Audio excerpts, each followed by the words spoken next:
Good morning, everyone, and welcome to Underwriting Multifamily Investments with NAS Investment Solutions. I'm Roxanne Acree. I'll be your host today. I just want to welcome you and thank you for coming to the webinar and let you know that you can use the Q&A feature on Zoom to ask any questions that you have about what we're discussing. We may not be able to get to your questions in real time, but Karen and I will be reaching out to you after the webinar to answer any questions you have, discuss your individual investment situation, or even just answer questions that you have about our company in general. And with that, I am going to open up the floor for introductions. I'll start with myself. I am the Asset Transactions Manager at NAS. I handle everything that has to deal with the sales, acquisitions, refinances, as well as investor onboarding within our company. Karen? I'm Karen Kennedy. 'Tis my company. I started it in 2008 and have assembled an amazing team of people. Let's have them introduce themselves. So we'll start with Oliver Calza, CFO. Hi, I'm Oliver Calza. I've been with NAS and NASIS for approximately 10 years now. I'm the CFO of the company. I'm also a CPA. A little bit about my background. I spent the first 10 years of my career with a CPA firm in Los Angeles, doing audit work, doing tax work, among many other types of accounting work. The next 10 years, I worked for various cable companies, including AT&T Broadband, Comcast, Time Warner Cable, and Spectrum. This was all during the merger and acquisition stage of cable companies. I was a VP of finance, and most of my time was spent doing financial analysis. And that's a little bit about me. Okay, let's go to Carol. Hello, everyone. My name is Carol Scott. I'm Managing Director here at NAS. I joined National Asset Services in 2011, and we've been busy ever since. But Karen and I go back a long way. I've been in the commercial real estate field, primarily in Southern California, for many, many years. And Carol, you have to say how long. I think it's nearing 40 that we go back. But we got most well acquainted when I was actually working for a national retailer, and that was an interesting experience. Most of my first 30 years was in retail real estate, managing shopping malls and power centers, strip centers, small portfolios, etc. And we were a tenant of the company that Karen and I later worked for together. We were a tenant of one of their shopping centers. And so Karen and I got very well acquainted in that process and never looked back. Over a dispute initially, as I recall. Over a dispute that I'd like to think I won it, but I don't know. Karen's a tough opponent. I think I did. It's a win-win. That's always good. So it's we take our work very seriously. We love what we do, and we think we make a great team. And Adi. Hi, I'm Adi Perry. I'm Vice President of Portfolio Services. I've worked with Karen Kennedy at NAS going on 14 years now. 14. I've been in the commercial real estate industry my entire career, which is now going on 30 some odd years. I started as a property manager while I was in graduate school, and I was working on retail and shopping centers, much like Carol, and office buildings. So I've been boots on the ground, and then I worked my way up to the executive level. So I come to this team with a lot of different perspectives because I've worn many hats, literally. Worn them well. Okay, so there's the team at NAS that really heads up the underwriting process.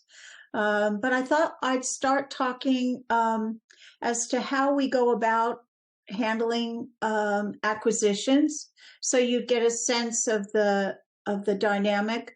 It occurred to me as the years have marched on, we started not doing sponsorship of deals, but rather doing saving deals and handling and understanding of the real estate. And then as we sold deals, we were very successfully putting ourselves out of business, not the best business model. And people would come to me and to the team and ask about where they should take their money to exchange again because they didn't want to pay taxes. And as a result, I thought, well, since the business model of putting myself out of business and I wasn't prepared to retire, neither was the team, then we should find a deal and sponsor deals. So we do 1, 2, 3 more is as much as I think we would handle in a year because we are very conservative. There are years we've done no deals because we will not do stupid deals. There are a lot of stupid deals out there to be done, but we're not about to sign up for those. So the conservative underwriting is very much a part and parcel of why we do what we do and the due diligence process. I thought it would be good for you all to get to know the team, who many of you, most of you have spoken with. There are 2,600 people roughly that we've represented over the years. So that's a lot of people. So let me start by just identifying the various asset classes in commercial real estate. So there's retail, like Carol was saying, which goes from the big power centers, the big box centers, all the way down to neighborhood convenience centers and everything in between. There's industrial. There's office, which can mean high-rise, mid-rise, garden, you know what I meant, triple net deals, medical buildings, all of those. Not particularly a class of assets that post-pandemic has any favor at the moment. And there's also student housing and multifamily. Our focus has shifted to multifamily. Really, the rationale behind that was because as a team, I feel that it's great to be able to have increases and adjust with the market conditions in a given location every Monday morning. So you can be very responsive, but it also is very demanding in terms of strategy and watching the ball. There is no such thing as putting a deal on the shelf and just letting it sit there. That can't and doesn't happen with us. I suppose it may happen with others, but not with my team.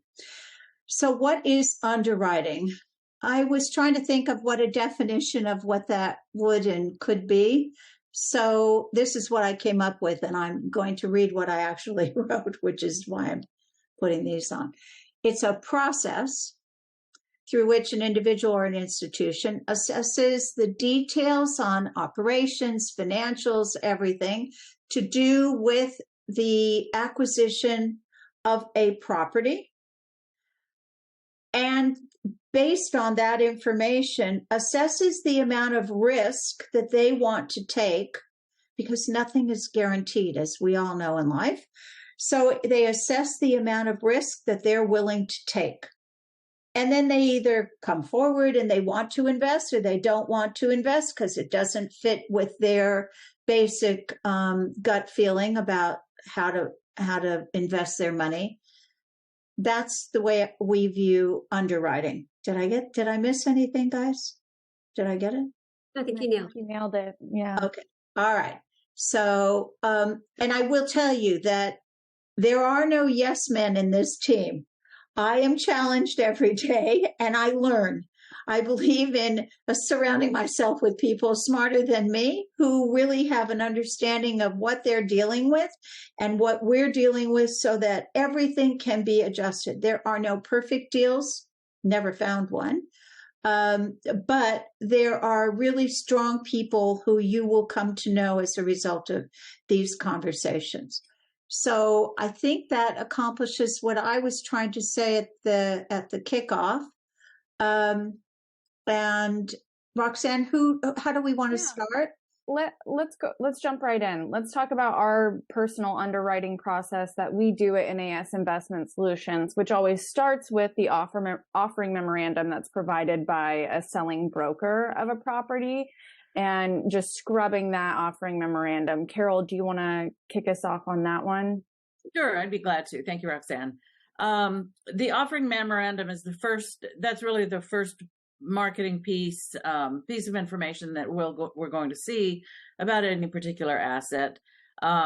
Before the offering memorandum lands in our inboxes, the brokers have already identified an opportunity. Oliver and Karen have given it first glance and either given it a quick pass for further review or cut bait, so to speak.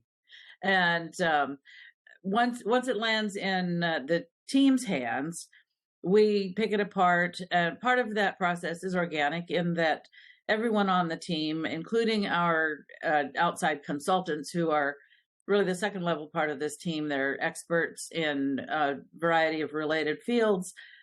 They just are not staff members of NAS. They're folks that we've worked with for very many years. We have deep relationships, and we rely heavily on their input as an integral part of the group. So we all have our own little piece that we will gravitate to in an offering memorandum. And a D may focus on financials in light of other aspects, physical aspects of the property. She may look more at what's around the property. I'll look into the things that I get involved with, particularly with insurance, et cetera.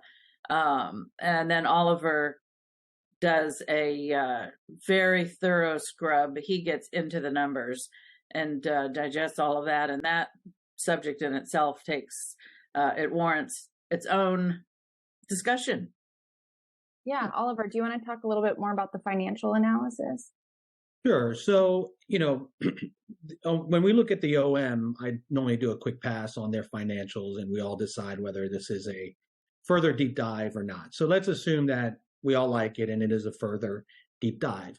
So I'm going to go through my process, hit the highlights of what I do to prepare a 10-year pro forma, because that's normally how long we would hold an asset. A little shorter time sometimes, but that's with my Excel spreadsheet, it goes for about 10 years. So if we decide to go further, the first thing we do is need to get the latest financials from the seller. From there, I will normally take all that data and dump it into an Excel spreadsheet. What I normally do for revenue is I take their last 3 months, or the T3. Things have changed. T for trailing. T for trailing. Trailing 3 months is what I normally use as an average to figure out what the true 12-month annualized statement should be. So that's what I use for revenue. And then for the expenses, I would take their trailing 12 for the past 12 months, which would be an annualized statement, where we'll show anything that would happen the past 12 months, including those one-offs or those, transactions that only happen once or twice a year. So I would dump all that into Excel. And then from there, I would look at the numbers and start analyzing and see if I have to make any changes. I would look at things specifically with the insurance, property taxes, payroll, management fees, and I would adjust those if I believe they need to be adjusted to get a better picture of how the property actually cash flows. For insurance, I would go straight to our broker and get a quote. For taxes, we would have a third-party person that would tell us for that particular state and county what the next 10 years will hold for us as I prepare this pro forma. Going further, I would look at, especially on the revenue side, look for opportunities, vacancies, see what we can do to improve those. Rental rates, are they in market? Is there room for improvement? Concessions, bad debt. And then I would also look at, on the expense side, if there's any operational efficiencies we could probably do to improve our numbers. The next step would be I would factor in the debt that we would use. I would try to find the purchase price. Now, in an OM for multifamily, usually do not have a purchase price in there. So I would work with our team and go to the brokers and just try to get a whisper price. So at least I know what the ballpark number is to use. I would then be able to figure out the equity needed from there. And then, a little bit more on debt. These days, with interest rates being so high, we really are only looking at assumable debt. It's the only thing that will work for investors at this point. New debt, it's just too high at 6-7%. It just makes it really tough. Yeah, I think that it's fair to say at this point in time that sellers are being unrealistic because they want to get what they could have received a year ago or before the interest rates started flying high. And buyers are also, they can't qualify, many of them anymore. And they're investors in commercial real estate. It's very different than residential. They can't, there's all of these factors that come into play. So as one of our consultants says, we are now always looking for the needle in the hayfield, not the haystack. It's a hayfield. It's a very hard thing to find. We found one recently. We're under contract on that multifamily, but nonetheless, it is a very hard thing to find that we want to buy. And don't bother calling any of us at 10 o'clock any Monday morning, because we are on a call every Monday, come hell or high water, regardless of climate change, every Monday at 10, from 10 to 11. We talk with the expanded team that Carol alluded to, which are all these various consultants. Okay, Oliver, now that I have interrupted you yet again. That's fine. It's great. So then the final, once, so then I would just analyze. I would analyze cash flows and distributions. That's the next step, to make sure that we're always looking for year one of minimum 5% return, cash on cash, and with substantial increases in year 2, 3, 4 to make the deal work for everybody. So really, that's what I do. Once that's done, we send it back to the team, and everybody kind of picks apart my numbers and says we need to adjust this, adjust that, until we get to a good spot that we feel then, can we make the deal happen or not? What are we, can we offer a good price to make this thing go? So that's pretty much my process. Yeah. And there's so much more after that. Once we get all the numbers pretty much nailed down, then comes the boots on the ground kind of work. And Adi, you're the pro. Do you want to tell us more about, the submarket conditions and what you do boots on the ground? Yeah, so it's not all about the financial metrics, right? There's the tangible and the intangible factors. There's the socioeconomic influences. So who are the people that live around your property? What's their median income? What's their average age group? Who are the major employers that are in the area, right? That's going to tell you a lot about who's living there, what kind of talent they're attracting there.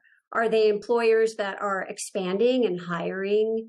Are there Amazon distribution centers coming in? Are they contracting, letting people go? These are things you want to know as you're going into a market, a new market.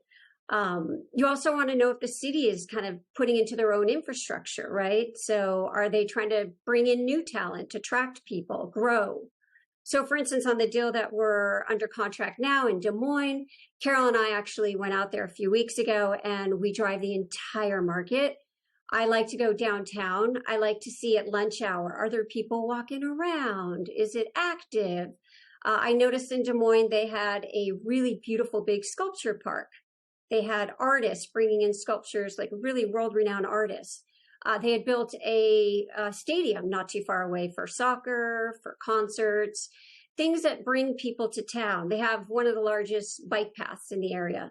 So these are all good factors that, you want to see around a property, not just the financial metrics. Something else you want to look at, the crime reports, right? You don't want to be in an area with high crime. We actually were looking at a property in Houston. We had a letter of intent sent out on that, and got the crime reports back and feedback from local managers that we know. And the crime was so high, we just killed the deal. We don't want to be there. Something else I like to do, I like to meet the local brokers. I like to get to know them. I ask them, where's the path of development? Are we in the path of development? If we're not, are we in a stable submarket? You want to look at the retail that's around this area to see if it's stable. Is it grocery anchors? I mean, if you're going to see a lot of tattoo parlors or pawn shops, it's probably not an area we're going to want to be in, right? So for instance, in Des Moines, we saw a Bass Pro Shop about 1.5 miles from the property. And well, Carol's our resident outdoors person. Carol, what goes into the site? Although Oliver's right there, second or first, depending on the sport. So what goes into a Bass Pro site selection? They look for density, but more than density, they look for the numbers of rooftops that can support with a wide radius from the store site. It has to be close to a freeway. It has to be easy to get to. They look for travelers, but also for support from their local market. But a trip to Bass Pro, especially in Iowa, that's a day trip. And that's an outing. That's an outing for the family. You're not just running to the store to pick up a pair of long johns when the weather gets cold. It's an event. So they look for locations where they have the space, the parking, the close residential rooftops, but also a lot of people within I'm not sure what their primary trade area is, but I would guess it's at least 30 miles. And they look. So a lot goes into it. They don't just put a Bass Pro anywhere. Oh, no, not this is a pretty intersection. Let's put a store here. No. They really look far and wide for those locations. As you can see, the stores are not close together. They're not in close proximity to throughout the country, and they're not always in. Actually, they're rarely in urban areas. Right. So that's something we noticed only because we were in the market driving around. It's very important to get a feel for where is your property, what's around it, getting that tangible, the intangibles. So along those lines, we like to drive the competition. What does your competition look like? You can't trust the offering memorandums always because they're going to try to show this in a better light, right? So once you're really driving, that is an understatement of all time. The OM only tells you the good things about a property. Not surprisingly, because it's provided and created by the selling broker team. That's what their job is. But it's our job in buying something to know all the good, the bad, and the ugly, and then account for it. You want to buy something that has room for growth. Otherwise, it's a different type of acquisition. It's less risk. But if it's less risk, then it's less returns. Right now, people are still being a little bit unrealistic about what their returns should be. So we are also responsive to that because it's a business, but we are not going to underwrite something because we're trying to lure anyone in. We are not. We kill more deals than you can imagine. And we've spent a lot of time on some of the deals that we've killed. But it is what it is, and that's what it should be. We need to be able to walk away. Yeah. And you see that when you drive around. So, for instance, when Carol and I were driving around Des Moines, we're looking at, does the competition look nicer than us? We actually want to go inside and look at the model units. Are the units nicer than ours? If they are, is there a play for us to add value to our property? Can we do upgrades to the units? And that's when we would report to Oliver, hey, I think if we put a little bit of money in here, we'd be able to raise the rates and the rents to this level, and he can adjust his financial metrics. So it goes hand in hand. It's really important to get on the ground, see the property, see what's around, get a feel for it. Yeah, definitely. And speaking of being on site on the property, what about local property managers? How do we as a company handle the boots on the ground on a day-to-day basis? Back to a D. Actually, Carol, you could probably talk a little bit more about this. But we have relationships with property managers. that we work with all over the country. And sometimes we will go to them for initial blush. Hey, what do you think of this property? But oftentimes, as is the case in Des Moines, we will look to a local manager that maybe have a little more experience on the property and ask for their opinions on it.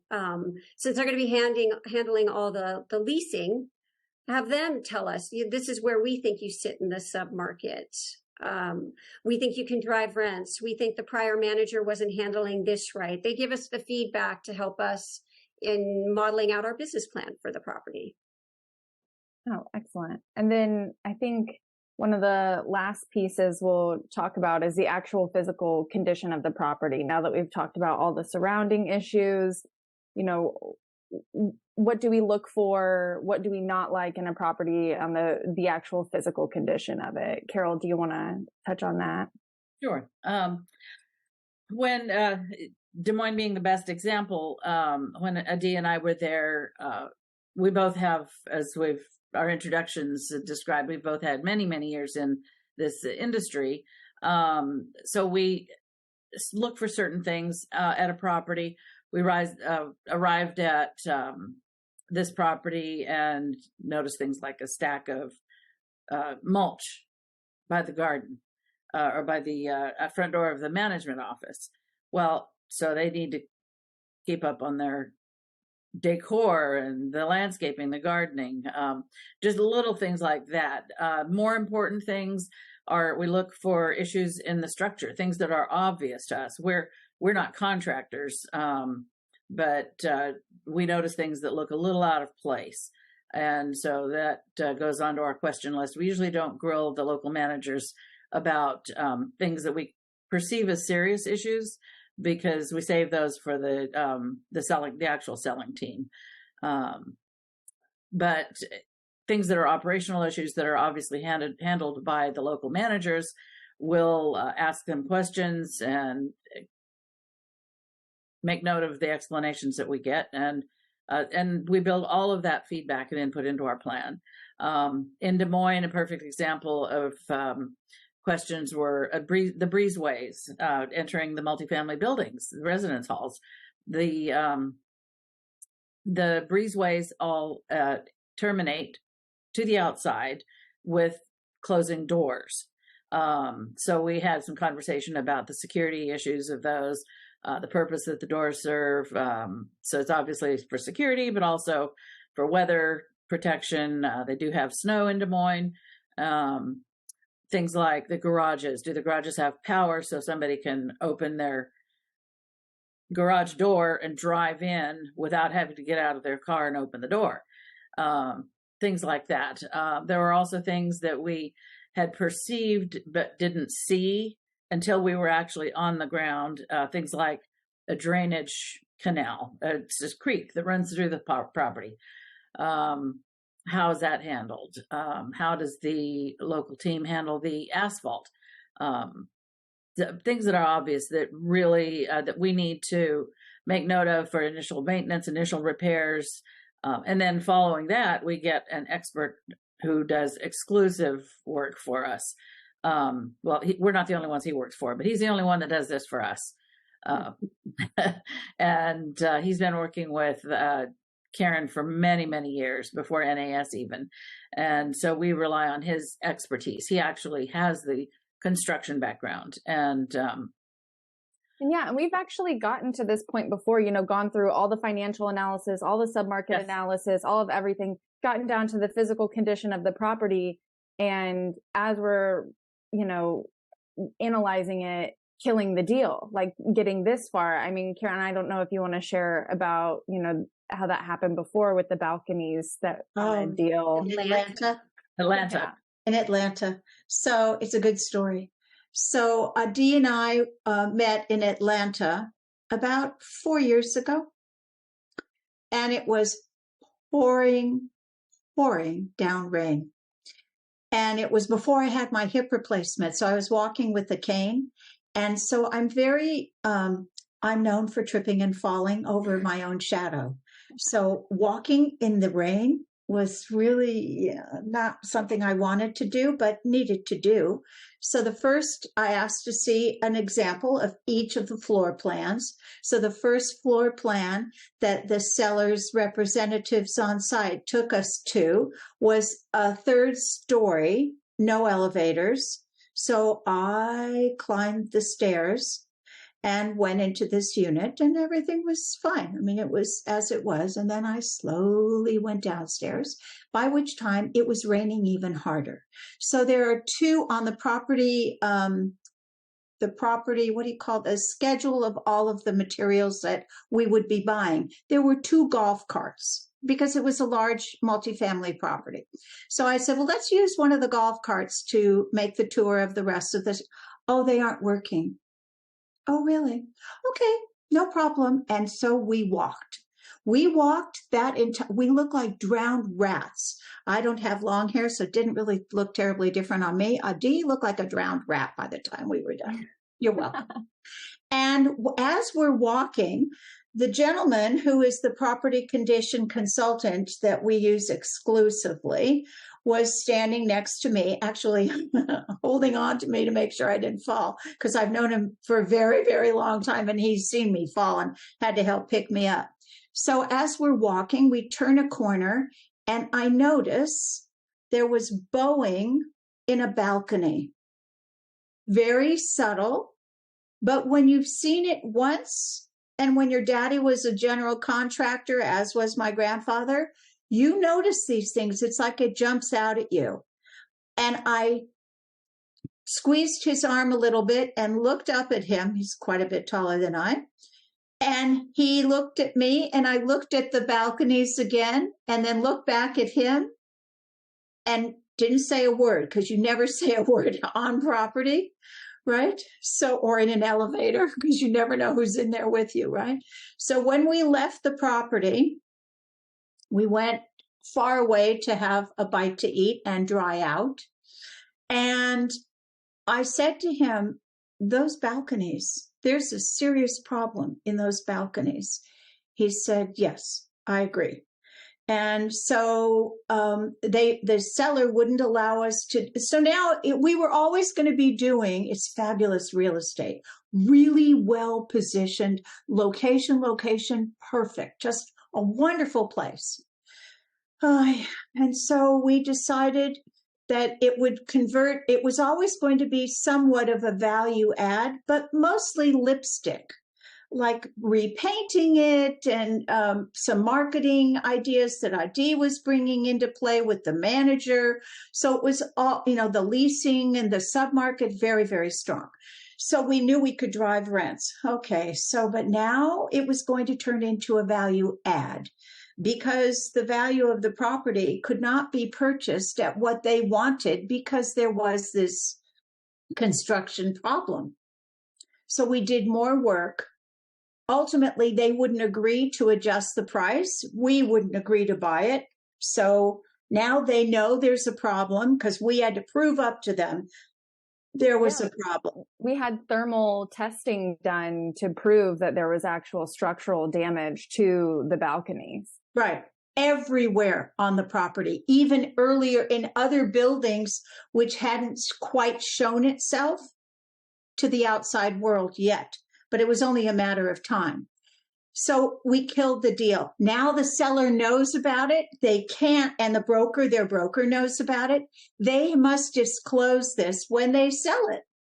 So they had to fix it. It's 4 years later. They're still under construction because they had to vacate every single building and scrape it down and then build it back. God bless them. We weren't about to do that. That's more risk than I'm willing to take. It's my name and my legacy with this company. I don't have partners, as most, or now all of you will know. So it's like, what? 4 years later, and they're still doing the work. That was a hard deal to kill, because it was such a great market. It was right outside. And it still is. I think that's what makes us different than everybody, right? Like, we're willing to go look at the deals, put in a little money to investigate them, and kill them if they're not the right deal for us. That's right. And it just proves how important our underwriting process is. Every single piece of our underwriting process is so important, because had we not been on site and seen this ourselves, we could have ended up in a stupid deal, but we are so thorough that we never end up in a stupid deal. Right. Although nobody has a crystal ball, right? If I could look down, if any of us could look out in time with a crystal ball and say, this is what's going to be, then we would be sitting on a beach with a pina colada and not here on these calls helping each other. Although I think most of us would still be working. I could be wrong, but I think most of us would. Yeah. And so back to you, Carol. Sorry to interrupt you with the Atlanta story, but just, about unit condition and things like that when we're on site, what we're looking for the property condition. Well, it's so eye-opening, and like you say, you never know what you're going to come across. But in Des Moines, we have conditions like a variety of surfaces and the countertops. It could be at another property. You could have turns having been made over the years with no plan.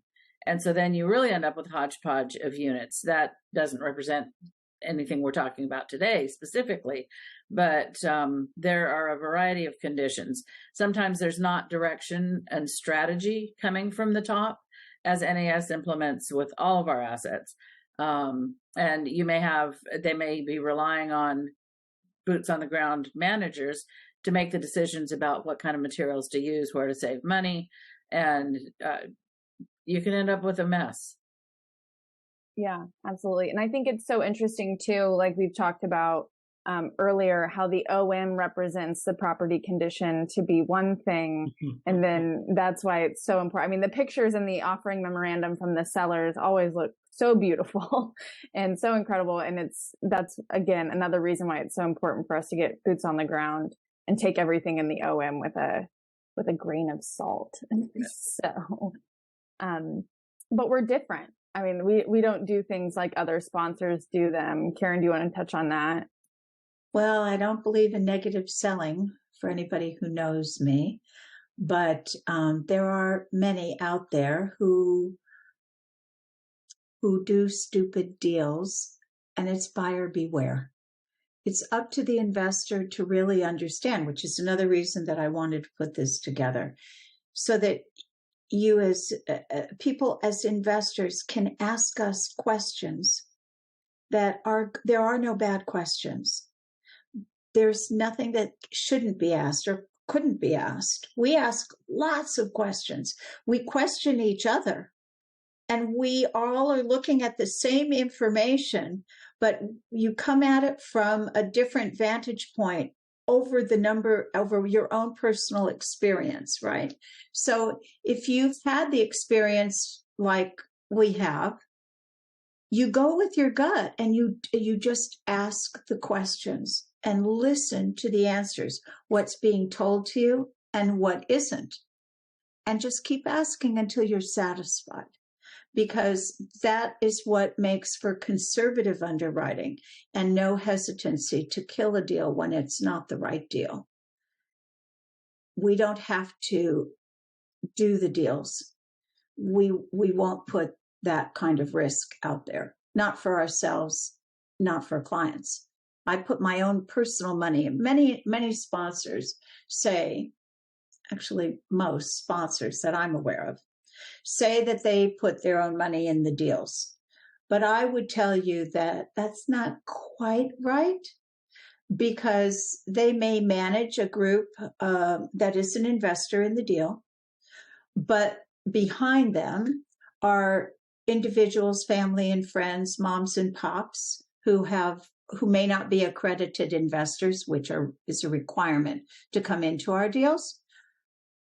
And they are not really investors. They're the manager of the entity where moms and pops and family and friends are invested. In our deals, I'm actually an investor in every single deal, and it's my family's money. It's my family. But most importantly, it's my husband of soon to be 44 years. It's his good name that he shared with me that I agreed to take. Back in the day, I grew up in the 60s, so that really wasn't a given just to take the name. But I value it, and I don't want to create a problem for me or for anyone on this team by making a mistake. Everybody makes mistakes. We're all human. But we really try hard to make sure that our underwriting is as thorough and as deep as is needed. And that's why we have layers and layers of people that we go to, that we've worked with over the years, who we trust, because they bring other experience to the deal. And we learn all the time. And I think it's important to note too that we don't just sponsor a deal, tell people, oh, this is a good deal to put money into it and then wipe our hands clean of it. We manage the deal ourselves for the hold period. So not only are you investing your own money, but we're investing our resources as well as a company. I mean, we're going to be with this deal for the long haul. As long as the investors are in it, we're in it as well. Like we manage it as a company. We're not, wiping our hands of it after we sponsor the deal and close the sale. That's true. That's true. And if we find that during the hold period that the property manager, we manage here in Los Angeles where our offices are located, we manage property here because if we can drive to it quickly, and that's a relative term, this is LA, there is no such thing. But if we can get there like within an hour or two, not even two, like an hour or so, a little more maybe, depending on time of day, we'll manage it. Otherwise, we go to best in class in that region and we oversee them. And if Carol and Adi find, or Shirley, others in our company who do the asset management, if they find that that's the wrong property manager who's our boots on the ground, then we get rid of those boots and we get other boots. Because it's not that we do that quickly. We always believe it. Why would we? There's a lot of change, but we really want to make sure that things are performing and that we aren't leaving something there for others to take care of, that we should be taking care of ourselves. It's not easy to make that change. It's disruptive, but sometimes it's necessary. So are there any last items you want to touch on before I wrap it up? Anybody?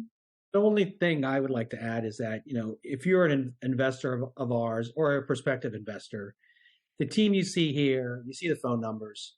When you call, you speak to one of us, and we either pick up the phone or we will return the call very quickly. And you can ask us anything you want.